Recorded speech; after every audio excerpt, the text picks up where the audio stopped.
We are going home with footwears. We are going home with money. Money is not just a gram. Like I told us before, some producers would like to pay you from here. You know, for after how many days on set? But I told us that we'll keep eating from rap. That is God for you. Yes. And you have started. It has been happening to us, and it will not stop happening. When you want to to our production, that person will never last. Amen. Just come today, may 1 or 2 but you begin. You keep coming and coming and coming, and don't do anything because you want to please me. No, many of us who work who do eye service, if I'm around, you see them, they will become even the cleaner. But if I'm not there, they will become a horrible enemy. You are doing yourself. Even if I don't see you, God is watching. And that's the only way you should be careful about, because He sees everything. I might not see you, but God is seeing your heart. Do not plot evil for others. Even shall even one leg report so that God will avert it.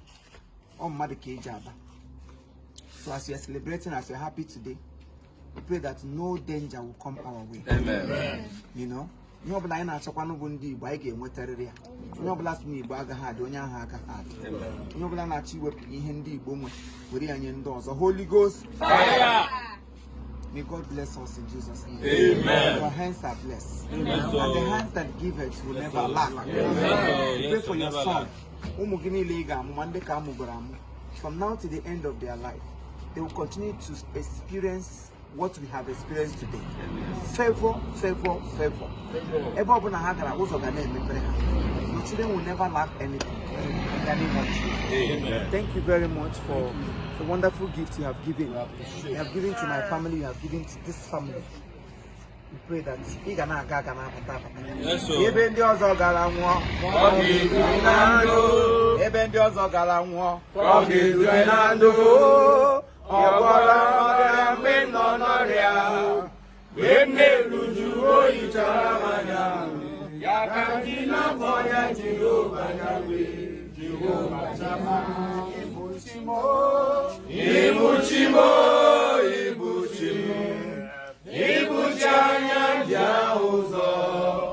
Agada bachiru zongo bioma olilanya kendiso aiye uroku mariye roku obili kange disorobi agama pisala nyegezemo ibuchimo onye no ni maisirike ike ya dị ebube onye nọ n'ime isiri ike ọ na-acha ajọ mmụọ onye nọ n'ime isiri ike ike ya dị ebube onye nọ n'ime isiri ike ọ na-acha ajọ mmụọ.